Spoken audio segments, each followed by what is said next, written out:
গল্পের শুরুতে আমরা হেনরি প্যাপিলন নামের এক ব্যক্তিকে দেখি। পেশায় হেনরি একজন চোর ছিল এবং তার অপরাধের জন্য তাকে যাবজ্জীবন কারাদণ্ড দেওয়া হয়েছিল। কিন্তু যে জেলে তাকে পাঠানো হয়েছিল সেটি ছিল পৃথিবীর সবচেয়ে ভয়ঙ্কর জেলগুলির মধ্যে একটি এবং সমুদ্রের একেবারে মাঝ বরাবর একটি আইল্যান্ডে অবস্থিত।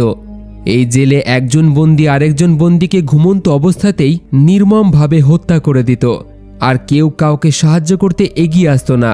এখানে কেবল শক্তিশালীরাই টিকে থাকতে পারত। এখানে একটাই আইন চলত, মারো নইলে মরো। যারা বলে পৃথিবীতে এখনো মানবতা বেঁচে আছে তাদের জন্য এই জেলটি সবচেয়ে ভালো জায়গা, কারণ এখানে এসে বোঝা যায় একজন মানুষ আরেকজন মানুষের সঙ্গে কতটা নিষ্ঠুর হতে পারে। আজ আমরা যে ব্যক্তির কথা বলবো তার জীবনের একটাই লক্ষ্য ছিল, যে কোনো উপায়ে এই জেল থেকে পালানো। যদিও এই অসম্ভব কাজের জন্য সে তার জীবনের 14টা বছর ওই জেলের মধ্যেই কাটিয়ে ফেলেছিল, কিন্তু হেনরি প্যাপিলনের এই গল্প সেই সব মানুষের জন্য সত্যি অনুপ্রেরণা জাগায় যারা খুব সহজেই জীবনের কাছে হার মেনে নেয়। আর এই মুভিটি একটি সত্য জেল পালানো কাহিনীর উপর বানানো। তো চলুন আর দেরি না করে শুরু করা যাক। এই সব কিছু শুরু হয়েছিল 1931 সালে। এখানে আমরা দেখি হেনরি প্যাপিলনকে প্রতিবারের মতো আজও এক ধনী লোকের লকার চুরি করতে দেখা যায়। আজ হেনরি কিছু হিরে চুরি করেছিল যার দাম ছিল কোটি টাকারও বেশি। তবে হেনরি এইসব বেআইনি কাজ একা করত না, তার পিছনে ছিল এক বিশাল মাফিয়া বস। কিছুটা হিরে নিজের কাছে রেখে হেনরি তার চুরির অংশের কিছু ভাগ তার বসকে দিতে যায়। তখন সে দেখে সেখানে একজন লোককে খুব খারাপভাবে মারধর করছে তারা। তার বস তাকে বলে, যারা আমার সঙ্গে বিশ্বাসঘাতকতা করে তাদের সঙ্গে আমি ঠিক এটাই করি। হেনরি বুঝে যায় তাকে কখনোই নিজের বসের বিরুদ্ধে যাওয়া উচিত নয়। তবে আজই সে কিছু হিরে চুরি করেছে। আমরা এখানে হেনরির গার্লফ্রেন্ড ন্যানেটকে দেখি। হেনরি তাকে ভালোবাসত, তাই নিজের ভাগের সব হিরে সে তাকে দিয়ে দেয়। সে খুব খুশি তো হয়, কিন্তু তার আসলে এসবের কোনো দরকার ছিল না। সে শুধু হেনরির সঙ্গে সাধারণ মানুষের মতো একটা জীবন কাটাতে চাইছিল। তারা দুইজনেই কথা বলছিল। তখন দেখা যায় একজন লোক লুকিয়ে লুকিয়ে তাদের পিছু করছে এবং হেনরি যে তাকে হিরেগুলি দিয়েছে সেটি সে দেখেছে, কিন্তু দুজনে সেটি লক্ষ্য করে না। বাড়ি ফিরে আসে। রাতে দুজনেই একটি ভালো সময় কাটিয়ে সকালে ঘুম ভাঙলেই তার গার্লফ্রেন্ড তাকে বলে, আমি আর এখানে থাকতে চাই না, আমাদের দুজনকেই ফ্রান্সে চলে যাওয়া উচিত, সেখানে আমরা ভালোভাবে জীবন শুরু করব। কিন্তু হেনরি তাকে বলে, সেখানে তো কিছুই নেই। গত রাতে আমি যত টাকা কামিয়েছি ফ্রান্সের মানুষ সারা বছরেও তত টাকা কামাতে পারে না। এই কথা শুনে ন্যানেট রেগে যায়, কারণ হেনরির চিন্তা সবসময় শুধু টাকাই ছিল। হঠাৎই কিছুক্ষণ পর দরজায় বাড়িওয়ালার কড়া নাড়ার শব্দ আসে। সে হয়তো ভাড়া নিতে এসেছে, কিন্তু দরজা খুলতেই কয়েকজন পুলিশ হেনরির উপর ঝাঁপিয়ে পড়ে। তারা হেনরিকে কারোর খুনের অভিযোগে গ্রেপ্তার করার জন্য এসেছিল। পুলিশ তাকে কিছু বলতেই দেয় না, এমনকি বিনা জামা কাপড়েই সোজা তাকে থানায় নিয়ে যায়। পরদিন ন্যানেট জেলে তার সঙ্গে দেখা করতে আসে। তখন জানা যায় হেনরিকে যাবজ্জীবন কারাদণ্ডে দণ্ডিত করা হয়েছে। হেনরি সেদিন রাতে দেখেছিল যাকে তার বস খুব মারধর করছিল তাকে পিটিয়ে পিটিয়ে মেরে ফেলে তারা, আর সেই দোষ তার উপর চাপিয়ে দেয়, কারণ সেই হিরে থেকে কিছুটা হিরে সে লুকিয়ে বার করে নিয়েছিল, আর যে লোকটি তাদের উপর নজর রাখছিল সেটি তার বসেরই লোক ছিল। হেনরি বলে তাকে ফাঁসানো হয়েছে, আর কোনো আইনই তাকে এখান থেকে বের করতে পারবে না। তবে হেনরি ন্যানেটকে কথা দেয় একদিন না একদিন সে জেল থেকে পালাবে এবং তার কাছে অবশ্যই ফিরে আসবে। তার পাশের সেলেই জুলিয়েট নামের এক বন্দী তাকে বলে, এখান থেকে পালাতে চাইলে পালানো সম্ভব, কিন্তু অনেক টাকার প্রয়োজন। হেনরি তার কথায় খুব একটা গুরুত্ব দেয় না। এরপর সব বন্দীদের চুল কেটে তাদের জেলের পোশাক পরিয়ে এক লাইনে দাঁড় করানো হয়। সেখানে অনেক বন্দী ছিল, কিন্তু জুইলট হেনরিকে একজন বিশেষ ব্যক্তির দিকে ইশারা করে দেখায়। এই ব্যক্তির নাম হলো লুইস ডেগা। জেলে আসার আগে সে কোটি কোটি টাকার জাল কাগজ বানাতো। তার অনেক টাকা আছে। তোমার কাজ হলো এই লোকটার দিকে নজর রাখা, এর মাধ্যমেই আমরা এই জেল থেকে বের হতে পারি। তবে হয়তো তাকে বেশি দিন দেখা যাবে না, কারণ এখানকার কয়েদিরা হয়তো তার পেট কেটে সকল টাকা বার করে নেবে। এবার জুইলেট এমন কেন বলল সেটা খুব শীঘ্রই বোঝা যাবে। এরপর সব বন্দীকে শহরের রাস্তা দিয়ে একটি কার্গো জাহাজে তোলা হয়। যেমনটা জুইলেট বলেছিল, লুইস ডেগা একজন ধনী ব্যক্তি, তাই শহরের কিছু মানুষ তার সাথে দেখা করতে আসে। এই ভিড়ের মধ্যে লুইসের স্ত্রীও ছিল এবং তার উকিলও। তার স্ত্রী তাকে প্রতিশ্রুতি দেয় ক্রিসমাসের আগে যেভাবেই হোক তাকে জেল থেকে বের করে আনবে সে। জাহাজে ওঠার পর হেনরি লুইসের কাছে যায় এবং বলে, তুমি কি জানো তোমার জীবন এখানে সুরক্ষিত নয়? তবে তুমি চাইলে আমি তোমার বডিগার্ড হতে পারি। দিনরাত সবসময় তোমাকে পাহারা দেব আমি, তোমার উপরে একটা আঁচড় আমি আসতে দেব না, কিন্তু তার জন্য আমাকে টাকা দিতে হবে। তবে লুইস তার কথায় খুব একটা গুরুত্ব দেয় না। সে বলে, আমার মনে হয় না যে আমার প্রাণের কোনো ঝুঁকি আছে এখানে। কিন্তু তার এই ভুল ধারণা তাড়াতাড়ি ভাঙতে চলেছিল, কারণ জেলের ভয়ানক বর্বরতা সে এখনও দেখেনি। একদিন রাতে যখন সে ঘুমাচ্ছিল, সে দেখে একজন লোক তার পাশের এক বন্দির গলা নির্মমভাবে কেটে দেয়। ওই কয়েদি তার পেটের মধ্যে টাকা লুকিয়ে রেখেছিল, তাই ওই ভয়ানক কয়েদি তার পেট কেটে সেই সকল টাকা বার করে নেয়। সেই টাকা শুধু সে একা নেয় না, একজন পুলিশ গার্ডকেও ভাগ হিসেবে কিছুটা দেয়। সেই রাতে ওই মার্ডারকে নিয়ে হইচই শুরু হয়, কিন্তু খুনি তখনও তাদের মাঝেই ছিল। লুইস এবার এই নির্মম দৃশ্য দেখে খুবই ভয় পেয়ে যায়। সে তো এইরকম কিছু ভাবেইনি, এইরকম নির্মমভাবে মরতে সে কখনোই কাউকে দেখেনি। সকালে সে দৌড়ে হ্যান্ডির কাছে যায়, কারণ এই জেলের মধ্যে সবথেকে ধনী ব্যক্তি সেই ছিল, আর পরবর্তীতে তারও খুন হতে পারে। হ্যান্ডি তাকে বলে যেদিন সে এখান থেকে পালাবে সেদিন তাকেও নিয়ে যাবে সে। কিন্তু লুইস বলে সে পালাতে চায় না, শুধু বেঁচে থাকতে চায়, কারণ তার আইনজীবী তাকে শিগগিরই এখান থেকে বের করে নিয়ে যাবে। পরদিন রাতে ওই খুনিটি আবারও ওঠে, আর এবার লক্ষ্য ছিল লুইস, কিন্তু হ্যান্ডি জেগে তার ওপর নজর রাখছিল। ঠিক তখনই হ্যান্ডি ওই খুনির ওপর ঝাঁপিয়ে পড়ে এবং তাকে বেধড়ক মারধর করতে শুরু করে। কেউ তাকে আটকায় না, বরং অন্যরাও এই সুযোগে খুনিকে কয়েক ঘুষি মেরে নেয়। কিছুক্ষণ পর সেখানে গার্ডেরা চলে আসে। তারা দেখে হ্যান্ডির হাতে অনেকটাই আঘাত লেগেছে। তারা বুঝে যায় হ্যান্ডি একে বেধড়কভাবে মারধর করেছে, তাই তারা হ্যান্ডিকে তাদের সাথে নিয়ে যায় এবং কয়েকদিনের জন্য তাকে বেঁধে রেখে খাবার ও পানীয় জল বন্ধ করে দেয়। তবে হ্যান্ডি একটা কথাই ভাবছিল, তার অনুপস্থিতিতে কেউ যেন লুইসের হত্যা না করে দেয়। এইভাবেই কিছুদিন পর তাকে ছেড়ে দেওয়া হয়। সে দেখে সে ওই খুনিটিকে এতটাই খারাপভাবে মেরেছিল, এরপর থেকে কেউ আর লুইসের দিকে তাকাতে সাহসই পায়নি। জুইলেট তাকে বলে তার কাছে এখান থেকে পালানোর একটি প্ল্যান আছে, কিন্তু হ্যান্ডির আর কারোর উপর ভরসা ছিল না। সে বলে, আমি যদি এখান থেকে পালাতে গিয়ে মারাও যাই, তাহলে সেটা আমার ভুলের কারণেই আমি মরতে চাই, অন্যের ভুলের পরিকল্পনার জন্য নয়। এভাবেই সমুদ্র যাত্রা শেষ করে তাদের কার্গো জাহাজটি একটি আইল্যান্ডে পৌঁছায় এবং এখানেই ওই ভয়ানক জেল তৈরি করা হয়েছিল। জাহাজ থেকে নামার সময় জুইলেট ইচ্ছা করেই তার পায়ে আঘাত করে আর ভান করে যেন সে জাহাজ থেকে পড়ে গিয়ে আঘাত পেয়েছে। তাকে হাসপাতালে নিয়ে যাওয়া হয়, আর সেখান থেকে পালানোর পরিকল্পনাই সে করেছিল। অন্যদিকে সকল কয়েদিদের ফ্রেঞ্চ গুয়ানার থেকে অনেকটা দূরে একটি খালি আইল্যান্ডে নিয়ে যাওয়া হয়, যেখান থেকে পালানো প্রায় অসম্ভব। জেলে পৌঁছে জেলের জেলার সবাইকে নিয়মকানুন ভালোভাবে বুঝিয়ে দেয়।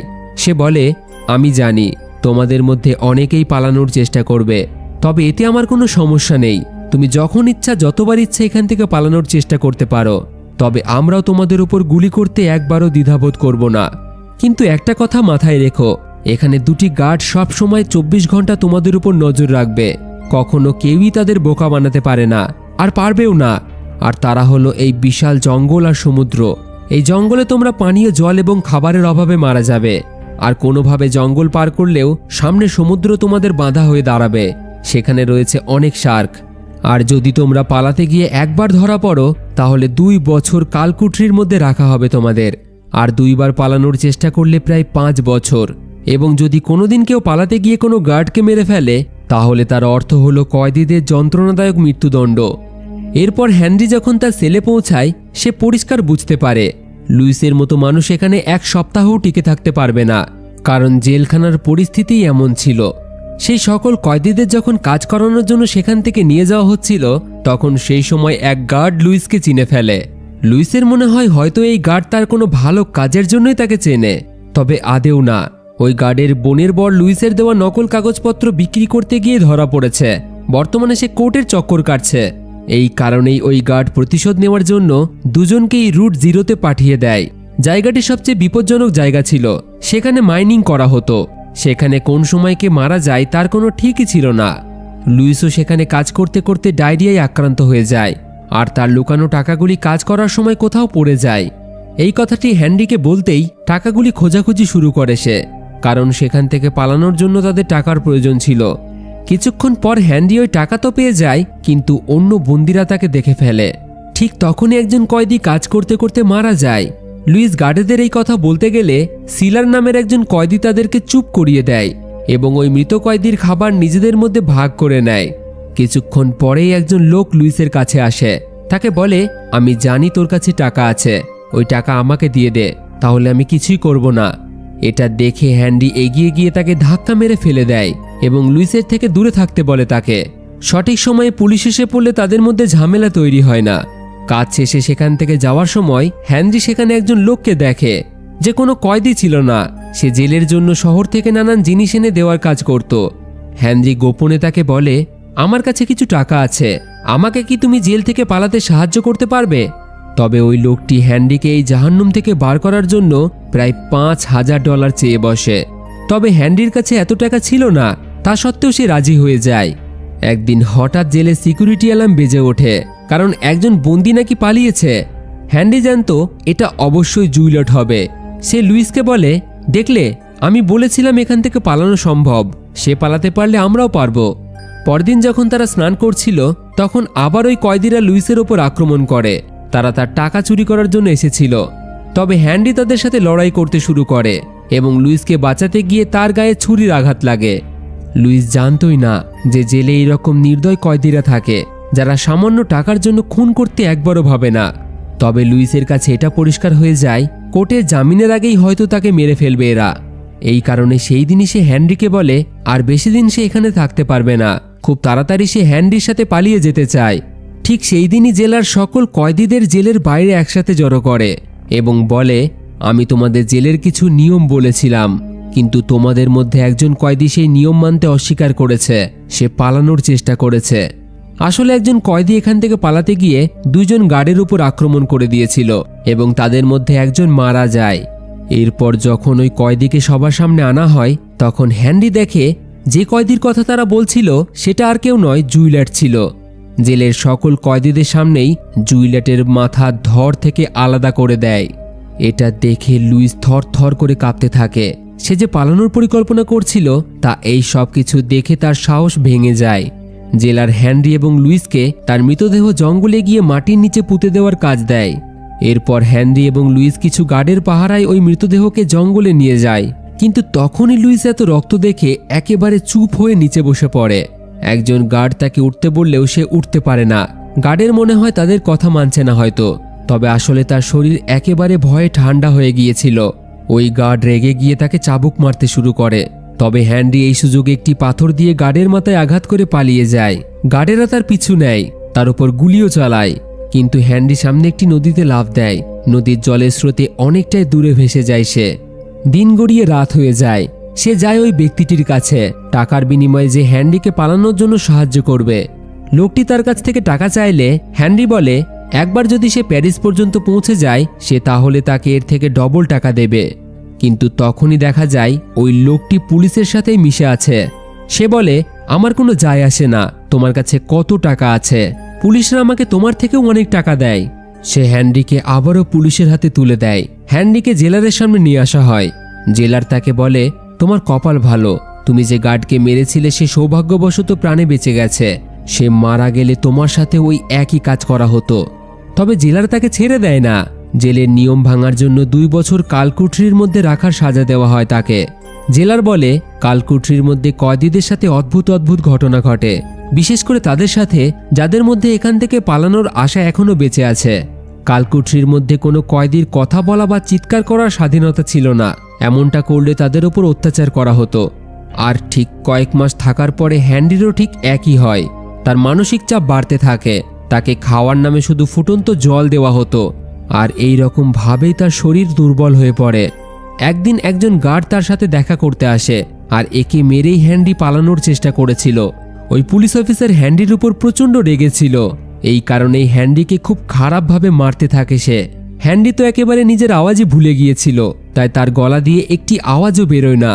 একদিন তার পাশের সেলের এক বন্দি তার দিকে একটি বালতি এগিয়ে দেয়। হ্যানরি যখন বালতির ভিতরে তাকায়, তখন সে দেখে তার মধ্যে একটি নারকেল আছে। পরে জানা যায় এই নারকেলটি লুইস পাঠিয়েছিল, কিন্তু কিভাবে সেটা জানা যায় না। এর মানে লুইস এখনো বেঁচে আছে, হ্যানরিকে সে ভুলে যায়নি। এই নারকেলে প্রচুর প্রোটিন থাকে, আর সেই অবস্থায় বেঁচে থাকার জন্য নারকেলই ছিল তার জন্য সবচেয়ে ভালো খাবার। এইভাবে মাসের পর মাস লুইস তার জন্য নারকেল পাঠায়। পরের কয়েক মাসে হ্যানরির শরীরে আবারও শক্তি ফিরে আসে। সে নিজেকে সুস্থ রাখার জন্য প্রতিদিনই অল্প অল্প ব্যায়ামও করতে শুরু করে। কিন্তু তার এই ভালো দিন খুব তাড়াতাড়ি শেষ হতে চলেছিল। প্রতিদিনের মতো একদিন যখন সে তার নারকেল নিতে যায়, তখন এক গার্ড তার বালতি পরীক্ষা করতে শুরু করে এবং সেই নারকেলটিকে সে দেখে ফেলে। গার্ডেরা সেই বন্দিকে এই কাজ করার জন্য এমন জঘন্যভাবে মারধর করে সে সেখানেই রক্তাক্ত হয়ে মারা যায়। তবে এবার হ্যান্ডির পালা ছিল। পরদিন জেলর হ্যান্ডির কাছে এসে জিজ্ঞাসা করে, প্রতিদিন তোমার কাছে এই নারকেলকে পৌঁছে দিত, তার নাম আমি জানতে চাই। তবে হ্যান্ডি লুইসকে বাঁচানোর জন্য জেলারকে কোনো কিছুই বলতে রাজি ছিল না, যার ফলে জেলার তাকে সাজা হিসেবে প্রতিদিনের খাবার কম দিতে শুরু করে। এইভাবে আরও কয়েক মাস চলার পর জেলার আবার ফিরে আসে এবং সেই লোকটির নাম জানতে চায়, কিন্তু হ্যান্ডি তখনও কিছু বলতে রাজিই ছিল না। তাই জেলার এবার আরও কঠোর পদক্ষেপ নেয়। তিনি হ্যান্ডির সেলে চিরকালের জন্য সূর্যের আলো ঢোকার রাস্তা বন্ধ করে দেয়। এমনিতে একাকিত্ব, তার ওপর বাইরে কখন রাত কখন দিন সেটা বুঝতে না পারা, এমনকি খাবার কম দেওয়া, এই সব কিছু মিলিয়ে হ্যান্ডিকে ভিতর ভিতর শেষ করে দিচ্ছিল। মানসিক চাপ এবং একাকিত্বে তার পুরনো জীবনের সেই স্মৃতি মনে পড়ে যাচ্ছিল। ন্যানেটের সাথে কাটানো মুহূর্তগুলি তার চোখের সামনে ভেসে ওঠে। এছাড়াও চুরি করা সেই মুহূর্তগুলিও তার চোখের সামনে ভেসে ওঠে। এইভাবেই সময় কাটতে থাকে এবং 2 বছরের সাজা শেষ হয়ে যায়। গার্ডেরা যখন তাকে সেল থেকে বের করে, তখন দেখা যায় হ্যান্ডির শরীর প্রায় কাজ করা বন্ধ করে দিয়েছে। তবে এদিকে লুইস তখনও বেঁচে ছিল, কিন্তু গত 2 বছর ধরে সে জেলারের হয়ে কাজ করছিল। হ্যান্ডির বাইরে আসার খবর তার কাছে যেতেই লুইস তার সঙ্গে দেখা করতে যায়। সে দেখে হ্যান্ডি বিছানায় নিথর হয়ে পড়ে আছে। তার এই অবস্থা দেখে লুইস তার কাছে ক্ষমা চায়, কারণ তার মনে হয় এই সব কিছু তার জন্যই হয়েছে, সেই দায়ী। লুইস হ্যান্ডিকে বলে, তুমি ঠিকই বলেছিলে, একবার এই জাহান্নুমে কেউ চলে আসলে সে আর বেরোতে পারে না। সেই জন্যই আমি এখনো এখানেই আটকে আছি। আমার স্ত্রী আমার সাথে বিশ্বাসঘাতকতা করেছে, আমার সকল সম্পত্তি সব টাকা সে নিজে ভোগ করছে, এমনকি আমার নিজের উকিলের সাথে সে বিয়ে করে নিয়েছে। এখন আর আমার এখান থেকে যাওয়ার কোনো ইচ্ছাই নেই। এই কথা শুনে হ্যান্ডি হেসে ওঠে, কারণ এতদিন সে পাগল হওয়ার ভান করছিল, আসলে তার মানসিক অবস্থা পুরোপুরি ঠিকই ছিল। লুইস বলে, আমি যদি তোমার জায়গা থাকতাম তাহলে এত কষ্ট সহ্য করতে পারতাম না, আসল সত্যিটা জেলারকে বলেই দিতাম। এটা শুনে হ্যান্ডি বলে, এমনটা নয় যে আমি কখনো সত্যি কথাটা বলতে চাইনি, কিন্তু যখনই সত্যিটা বলার কথা ভাবতাম তখনই মনে হতো তোমার মতো মানুষ এই টর্চার সহ্য করতে পারবে না। লুইস জানায় তারা এখনো পালাতে পারে। সে একটি লোকের সাথে কথা বলেছে যে তাদের জন্য নৌকার ব্যবস্থা করে দেবে, কিন্তু এই কাজ আমার দ্বারা একা সম্ভব নয়। এরপর হঠাৎই হ্যান্ডি লুইসের ওপর জোরে জোরে চিৎকার করতে শুরু করে, যাতে ডাক্তারের মনে হয় তার আবারও মানসিক অবস্থা খারাপ হয়ে গেছে, যাতে তারা তাকে অজ্ঞান করার ওষুধ দেয়। তবে সেগুলি সে খেত না, বরং ঘুমানোর নাটক করে জমিয়ে রাখত, কারণ এখনও জেল থেকে পালানোর নানান রকম প্ল্যান হ্যান্ডির মাথায় ঘুরছিল। তবে সে কাউকেই আগে থেকে সেই প্ল্যান বলতে চাইছিল না। সেই রাতে হ্যান্ডি দেখে হাসপাতালেরই একজন গার্ড একটি ছেলেকে যৌন নির্যাতন করার চেষ্টা করছে। তার কাছেই এখানকার চাবি থাকত। ছেলেটির নাম ছিল ম্যাচুরেট। হ্যান্ডি ওই গার্ডকে তাড়িয়ে দিয়ে তাকে বাঁচায় এবং হ্যান্ডি তাকে বলে তার কাছে এখান থেকে পালানোর একটি প্ল্যান আছে এবং সে চাইলে তাকে তার টিমে নিতে পারে। তবে যেদিন তারা পালাবে সেই রাতে ওই গার্ডকে অন্যদিকে ব্যস্ত রাখতে হবে, আর এই কাজ একমাত্র সেই পারবে। ম্যাচুরেট তার কথায় রাজি হয়ে যায়। পরের দিন দেখা যায় সেলরকেও তারা তাদের প্ল্যানের সাথে যুক্ত করে নিয়েছে, কারণ একমাত্র সেই নৌকার ব্যবস্থা করতে পারত। তবে লুইস তার ওপর পুরোপুরি ভরসা করতে পারছিল না, কিন্তু হ্যান্ডির কথায় সে রাজি হয়ে পালানোর পর নৌকার ব্যবস্থার জন্য তার সব টাকা তাকে দিয়ে দেয়। এরপর হ্যান্ডি তার জমা করা সেই ঘুমের ওষুধগুলো লুইসকে দিয়ে দেয়। লুইস যখন সেখান থেকে যাচ্ছিল তখন এক লোক তাকে ঘুমের ওষুধ নিয়ে যেতে দেখে ফেলে এবং সেগুলো কেড়ে নেওয়ার চেষ্টা করে, কিন্তু এবার হ্যান্ডি তাকে আর সাহায্য করে না। সে দেখতে চাইছিল তাকে ছাড়া লুইস এত বছর কিভাবে বেঁচে আছে। সে দেখে লুইস খুব সহজেই লোকটির সাথে মোকাবেলা করে। এটা দেখে হ্যান্ডি ভীষণ খুশি হয়।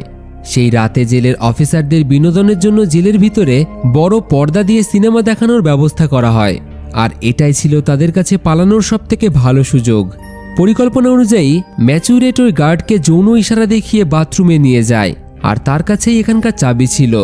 সেই সময় হ্যান্ডি নিজের বিছানা থেকে একটি লোহার রড বের করে নেয়। সে সেলরকে বলে, আমরা শুধু ওই গার্ডকে অজ্ঞান করব, হত্যা নয়। যদি সে মারা যায় আর আমরা ধরা পড়ি তাহলে জেলার আমাদের দুজনেরই মাথা ধর থেকে আলাদা করে দেবে। অন্যদিকে লুইস সুযোগ বুঝে অফিসারদের ড্রিঙ্কে সেই ঘুমের ওষুধ মিশিয়ে দেয়। এদিকে সিনেমার আওয়াজ এতটাই বেশি ছিল যে তার সুযোগ নিয়ে হ্যান্ডি গার্ডের উপর হামলা করে, কিন্তু তখনই নিচে বসে থাকা পুলিশের কানে আওয়াজ যেতেই একজন উপরে উঠে আসে। তবে ততক্ষণে ওষুধ কাজ করা শুরু করেছে। ওই পুলিশ অজ্ঞান হয়ে পড়ে যায়। এবার শুধু লুইসের ফিরে আসার অপেক্ষা, সে আসলেই তারা পালিয়ে যাবে। কিন্তু ঠিক তখনই দুর্ভাগ্যবশত আবহাওয়া খারাপ হওয়ার কারণে বৃষ্টি শুরু হয়। বৃষ্টি শুরু হতেই সবাই ভিতরের দিকে যেতে থাকে। এবার এখানেই হয়ে যায় একটা বড় সমস্যা। তারা চারজনেই ভীষণভাবে ফেঁসে যায়, কারণ বৃষ্টি হওয়ার কারণে তাদের দেওয়া সেই ড্রিঙ্ক সকল পুলিশ অফিসার খায়নি। সেলর বলে আমাদের লুইসকে ছাড়াই পালাতে হবে, কিন্তু হ্যান্ডি তাকে ছাড়া যেতে চায় না। এবং কিছুক্ষণ পরেই লুইস চলে আসে। এদিকে বৃষ্টির কারণে কারেন্ট চলে গেছে, আর এটাই ছিল পালানোর সঠিক সুযোগ। লুইস বলে আমাদের দেওয়াল টপকে পালাতে হবে। তারা আর দেরি করে না, ওই গার্ডের কাছ থেকে চাবি নিয়ে সব গেট খুলে ফেলে। এরপর তারা দেওয়াল টপকে বাইরে চলে যায়, কিন্তু লুইস টপকাতে গেলেই কারেন্ট চলে আসে। লুইস ভয়ে তাড়াহুড়ো করে একটি পাথরের উপর পড়ে যায় এবং তার পায়ে আঘাত লাগে। সেলর বলে লুইস আহত, আমরা ওকে সঙ্গে নিয়ে যেতে পারবো না। তবে হ্যান্ডি তার বন্ধুকে ছেড়ে যেতে চায় না। সে লুইসকে কাঁধে তুলে এগোতে থাকে। হঠাৎই সামনে একজন লোক বন্দুক তাক করে দাঁড়ায়, কিন্তু হ্যান্ডি ভয় পায় না। সে বলে যা করার করো, কিন্তু আমি আর ফিরে যাব না। পরে দেখা যায় সে সেলরেরই লোক ছিল, তাদের জন্য নৌকার ব্যবস্থা করেছিল সে। এরপর তারা চারজনই নৌকায় চেপে এই জাহান্নাম থেকে পালিয়ে যায়। তবে এই বিশাল সমুদ্রকে পার করা এখনো বাকি ছিল। এদিকে নৌকাটি চারজনের ভার বহন করার জন্য যথেষ্ট ছিল না। ধীরে ধীরে তাতে জল ঢুকতে শুরু করে। ঠিক তখনই সমুদ্রে বিশাল বড় একটি ঝড় তাদের দিকেই আসতে দেখা যায়। সেলর বলে আমাদের লুইসকে নৌকা থেকে ফেলে দিতে হবে, সে এখন আর কোনো কাজের নয়। তবে হ্যান্ডি রাজি হয় না। এটা শুনে সেলর বলে এই পরিস্থিতিতে হয় লুইস একা মরবে, নয়তো আমরা সবাই একসঙ্গে মরব। এই বলে সে লুইসের ওপর হামলা করে, কিন্তু বাকিরা তাকে বাধা দেওয়ার চেষ্টা করে। তবে শেষমেশ কারোর কথা না শুনলে লুইস সাহস জুগিয়ে একটি চাকু দিয়ে বেশ কয়েকবার আঘাত করে সেলরের হত্যা করে দেয়। জীবনে প্রথমবার সে কারোর প্রাণ নেয়। এই কারণে সে খুবই দুঃখিত ছিল, কিন্তু তাকে না মারলে সেলর তাদেরকেই মেরে ফেলত। তারা সেলরের মৃতদেহ জলে ফেলে দেয় এবং ঝড়ের দিকেই এগিয়ে যায়। প্রচণ্ড ঝড়ে তারা জ্ঞান হারায়।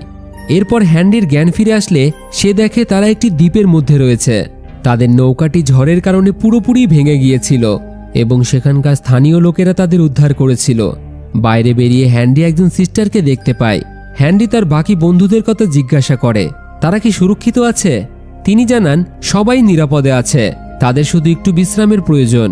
ওই সিস্টার জানতো তারা জেল থেকে পালিয়ে এসেছে। তবুও তিনি বলেন সৃষ্টিকর্তা তোমাদেরকে রক্ষা করবে।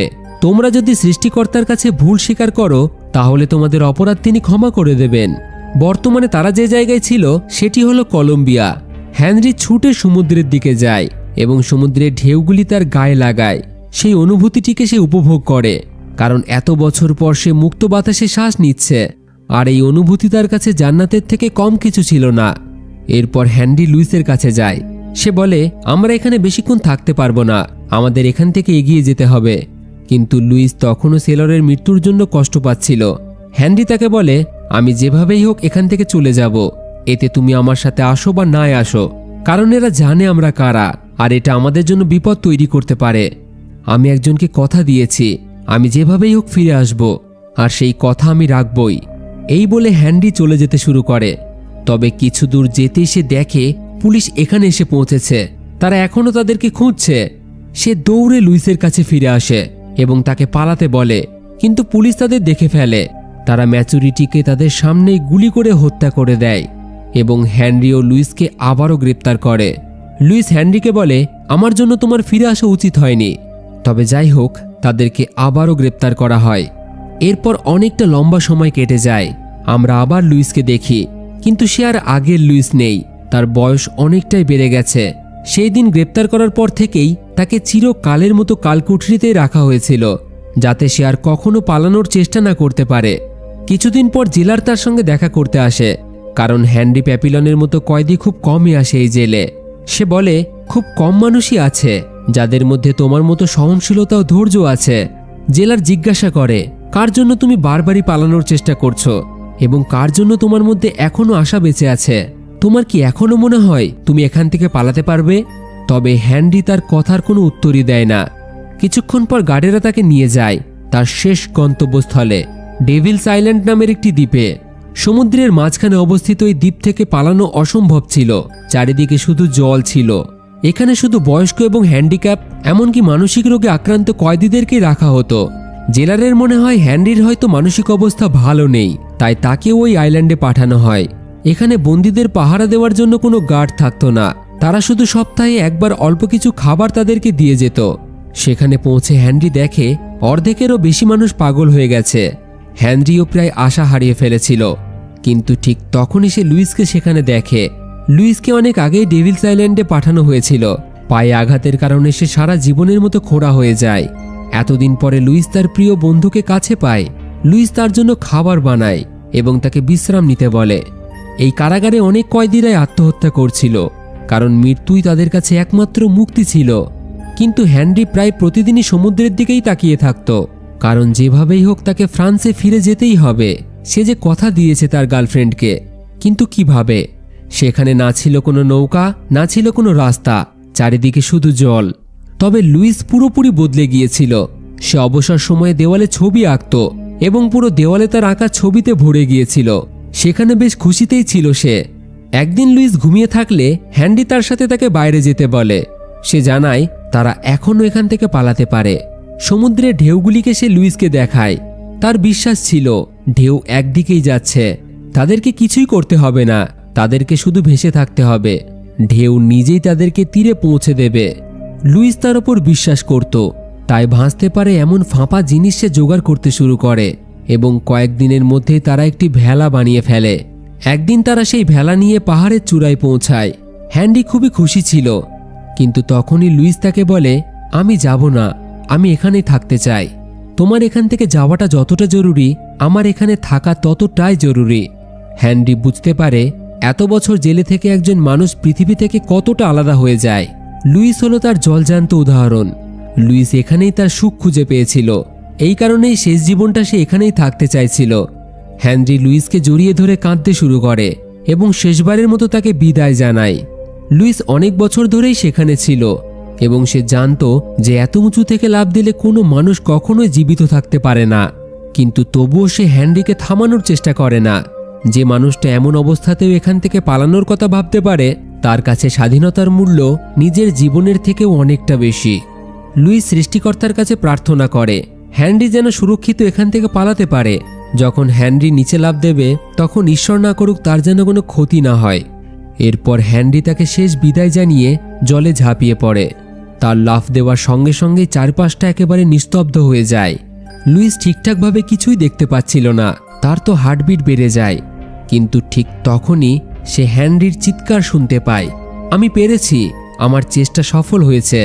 এর মানে সে সুরক্ষিত আছে। তার আওয়াজ শুনে লুইস আনন্দে চিৎকার করে ওঠে এবং শেষবারের মতো তার প্রিয় বন্ধুকে বিদায় জানায়, যে তাকে কতবারই না প্রাণে বাঁচিয়েছে। এরপর দৃশ্য পরিবর্তিত হয় অনেক বছর পর, সাল 1969। আমরা দেখি হ্যানরি এখনো জীবিত আছে। যেমনটা সে লুইসকে বলেছিল, ঢেউগুলো তাকে সেখান থেকে দূরে নিয়ে যায়। ঠিক এভাবেই 14 বছর জেলে থাকার পর এবং 2 বার ব্যর্থভাবে পালানোর চেষ্টা করার পর একমাত্র হ্যানরি সেই জাহান্নাম থেকে বেরিয়ে আসতে পেরেছিল। হ্যানরি ফ্রান্সের এক পাবলিশারের কাছে এসেছিল এবং এখনও সরকারের ক্রিমিনাল রেকর্ড থেকে তার নাম মুছে যায়নি। সে এখনও মোস্ট ওয়ান্টেড ক্রিমিনালের তালিকায় আছে।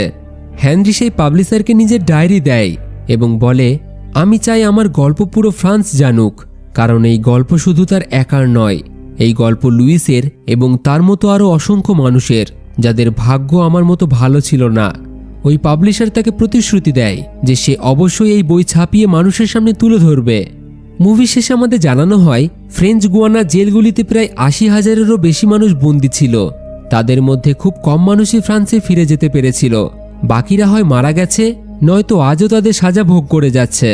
হেনরি প্যাপিলনের এই বই পাবলিশ হওয়ার 1 বছর পর অর্থাৎ 1970 সালে ফ্রান্সের সরকার হেনরিকে তার অপরাধের জন্য ক্ষমা করে দেয়।